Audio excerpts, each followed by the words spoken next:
হরে কৃষ্ণ। আজ 29শে বৈশাখ 1431 ও ইংরেজি 12ই মে 2024 রবিবার। আজ আমি শ্রীমদ্ ভাগবতম পাঠ করছি। আজ আমি পাঠ করছি শ্রীমদ্ ভাগবতমের দ্বিতীয় স্কন্ধের 9ম অধ্যায়ের ভগবানের বাণীর বর্ণনার মাধ্যমে উত্তরের শ্লোক 17 ও 18।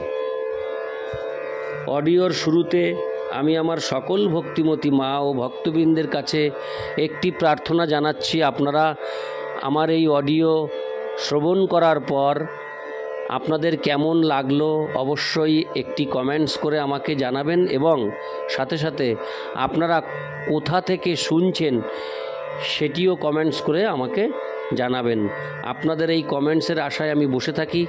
আপনারা কমেন্টস করলে আমি অত্যন্ত আনন্দিত ও অনুপ্রাণিত হই। তুমি ভেবেছ কি মনে এই ত্রিভুবনে তুমি যাহা করে গেলে কেহ জানে না,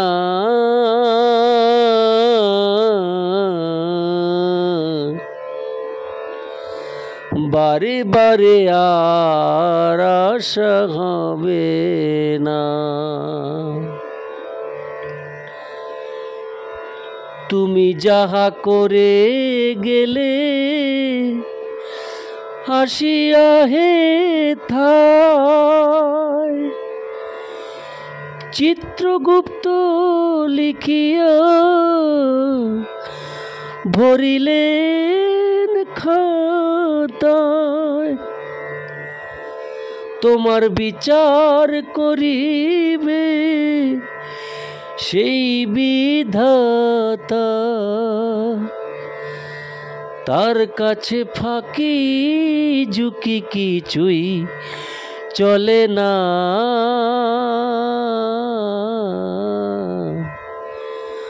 বারে বারে আর আশা হবে না মন, বারে বারে আর আশা হবে না।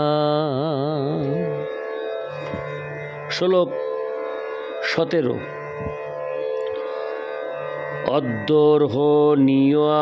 অর্ধরোহণীয়াসনমাস্থিতং পরং বৃত্তং চতুষ্ষোড়শ পঞ্চশক্তিভিঃ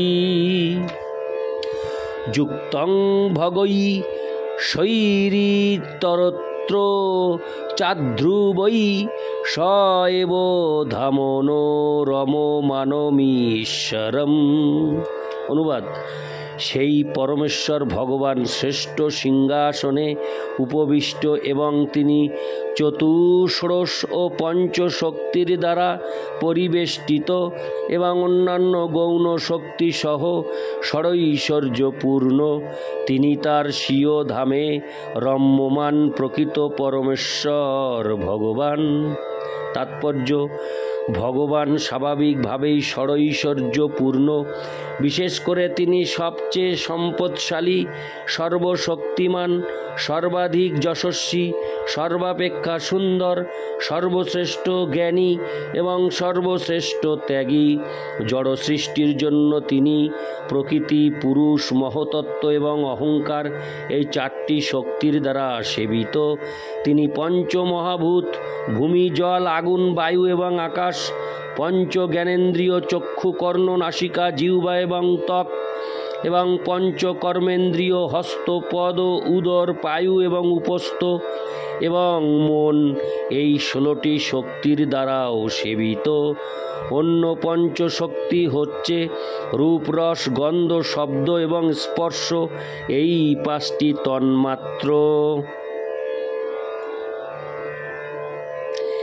এই পঞ্চবিংশতি উপকরণ জড় সৃষ্টির ব্যাপারে ভগবানকে সেবা করেন এবং তারা সকলে সেখানে উপস্থিত 8টি নগণ্য ঐশ্বর্যও অষ্টসিদ্ধি বা যোগীরা তাদের অনিত্য প্রভাব বিস্তারের জন্য কামনা করে তার অধীন, কিন্তু তিনি স্বাভাবিকভাবেই অনায়াসে এই সমস্ত শক্তি সমন্বিত এবং তাই তিনি হচ্ছেন পরমেশ্বর ভগবান। জীব কঠোর তপস্যা অথবা যোগ ব্যায়ামের দ্বারা সাময়িকভাবে কোনো আশ্চর্য শক্তি লাভ করতে পারে, কিন্তু তা বলে তারা ভগবান হয়ে যায় না। পরমেশ্বর ভগবান স্বাভাবিকভাবেই যে কোনো যোগীর থেকে অসংখ্য গুণ অধিক শক্তিশালী। তিনি যে কোনো জ্ঞানীর থেকে অসংখ্য গুণ অধিক জ্ঞানী। তিনি যে কোনো ধনী ব্যক্তির থেকে অসংখ্য গুণ ধনী। তিনি যে কোনো সুন্দর ব্যক্তির থেকে অসংখ্য গুণ অধিক সুন্দর এবং তিনি যে কোনো দানীর থেকে অসংখ্য গুণ অধিক দানী। সর্বোপরি কেউই তার সমকক্ষ নয় অথবা তার থেকে মহৎ নয়। কেউই কোনো রকম তপস্যা বা যোগ অভ্যাসের দ্বারা সিদ্ধি লাভ পূর্বক তার মতো পূর্ণতার স্তরে পৌঁছাতে পারে না। যোগীরা তার কৃপার উপর নির্ভরশীল। তার অসীম দানশীলতার জন্য তিনি যোগীদের সাময়িকভাবে কোনো শক্তি দান করেন।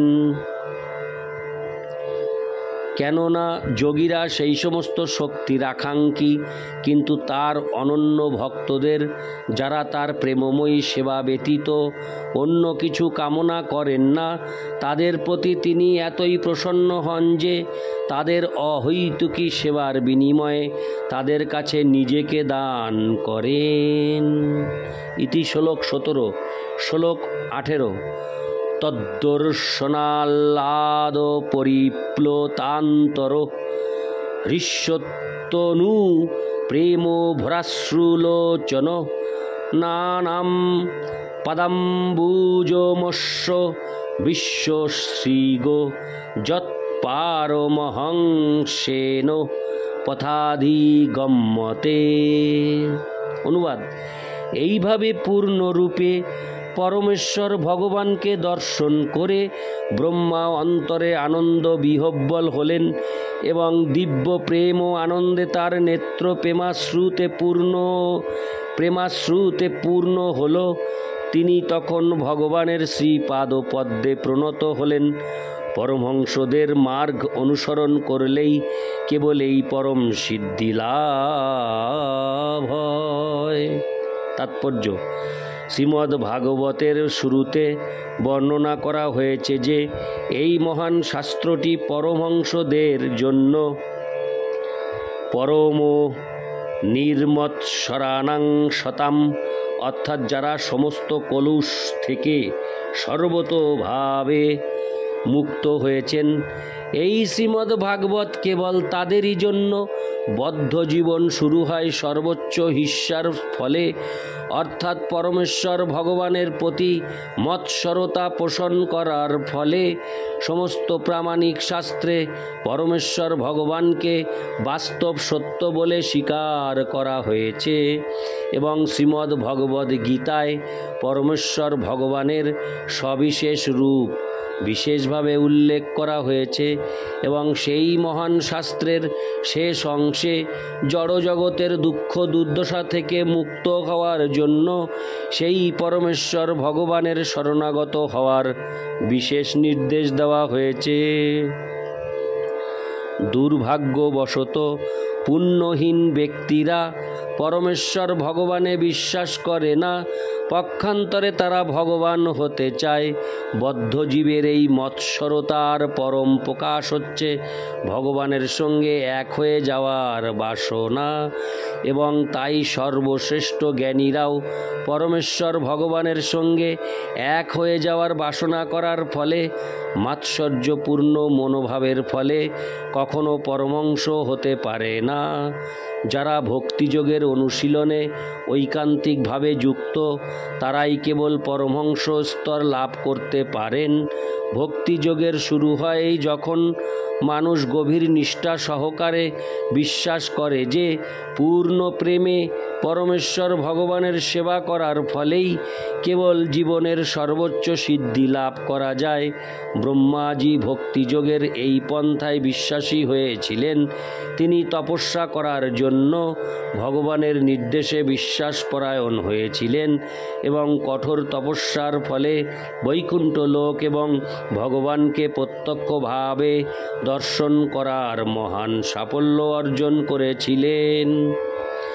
কোনো যান্ত্রিক উপায়ে অথবা মানসিক চেষ্টার দ্বারা পরমেশ্বর ভগবানের অপ্রাকৃত ধামে যাওয়া যায় না, কিন্তু কেবল ভক্তিযোগের পন্থা অনুশীলন করার ফলে সেই বৈকুণ্ঠ লোকে যাওয়া যায়। কেননা ভক্তিযোগের মাধ্যমেই কেবল ভগবানকে উপলব্ধি করা যায়।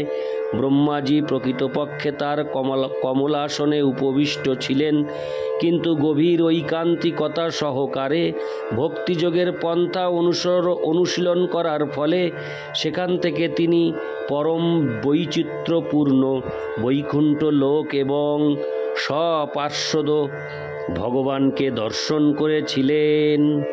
ব্রহ্মার পদাঙ্ক অনুসরণ করে এখনও যে কোনো ব্যক্তি সেই সিদ্ধি লাভ করতে পারেন এবং এই পন্থাকে বলা হয় পরমহংস পন্থা।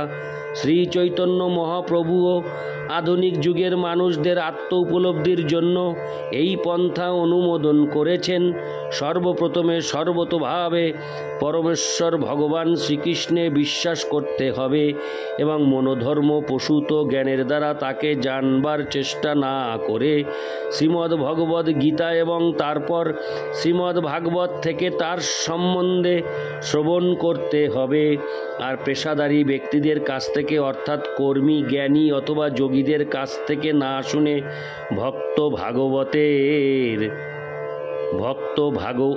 হরে কৃষ্ণ ভক্ত ভাগবতের কাছ থেকে ভগবানের কথা শুনতে হবে। এই বিজ্ঞান হৃদয়ঙ্গম করার এটি হচ্ছে রহস্য। সন্ন্যাস আশ্রম অবলম্বন করার প্রয়োজন নেই। পক্ষান্তরে যে অবস্থায় মানুষ রয়েছে সেই অবস্থায় থেকেই ভগবানের যথার্থ ভক্তের সান্নিধ্যে পূর্ণ বিশ্বাস সহকারে ভগবানের অপ্রাকৃত বাণী শ্রবণ করতে হবে। এটি হচ্ছে পরমহংস পন্থা যা এখানে অনুমোদন করা হয়েছে। ভগবানের অসংখ্য দিব্য নামের মধ্যে একটি হচ্ছে অজিত, অর্থাৎ কেউই কখনো তাকে জয় করতে পারে না। তথাপি তিনি পরমহংস পন্থায় জিত হন, যা মহান গুরু ব্রহ্মা স্বয়ং উপলব্ধি করার মাধ্যমে প্রদর্শন করেছেন। ব্রহ্মা স্বয়ং এই পরমহংস পন্থার বর্ণনা করে বলেছেন, জ্ঞানে প্রয়াসমুদ্দ হরে কৃষ্ণ জ্ঞানে প্রয়াসমুদপাস্য নমন্ত এব জীবন্তি সন্মুখরিতাং ভবদীয়বাতাং স্থানে স্থিতা শ্রুতিগতাং তনুবাং মনোবীর্যে প্রায়শঃ জিতোহপোষিতৈ লোকাম। ব্রহ্মা বলেছেন, হে ভগবান শ্রীকৃষ্ণ, যে ভক্ত ব্রহ্মে লীন হওয়ার জ্ঞানের পন্থা পরিত্যাগ করে সাধুদের কাছে তোমার মহিমা এবং কার্যকলাপ কায়মনোবাক্যে শ্রবণ করেন এবং শাস্ত্রের নির্দেশ অনুসারে জীবনযাপন করেন, তিনি তোমার সহানুভূতি এবং করুণা জয় করতে পারেন। যদিও তুমি অজিত। শ্রীমদ্ ভাগবত 10:14-3 এটিই হচ্ছে পরমহংস পন্থা যা ব্রহ্মা স্বয়ং অনুসরণ করেছিলেন এবং পরে জীবনের পরম পূর্ণতা লাভের জন্য অনুমোদন করেছেন। হরে কৃষ্ণ ভক্তবৃন্দরা, আমার যে চ্যানেল জীবনের পূর্ণতা, সেই কথাটি এই ভাগবতের এই লাইনের মধ্যেও আরও একবার পেলাম, জীবন এবং পরে জীবনের পরম পূর্ণতা। জীবনের পূর্ণতা আমার চ্যানেলের নাম। এখানে রয়েছে জীবনের পরম পূর্ণতা লাভের জন্য অনুমোদন করেছেন। ইতি শ্লোক 18। হরে কৃষ্ণ।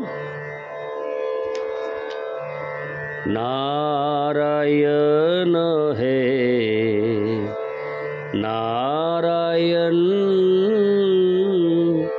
ভব ভয় হরণম নারায়ণ। হরে কৃষ্ণ।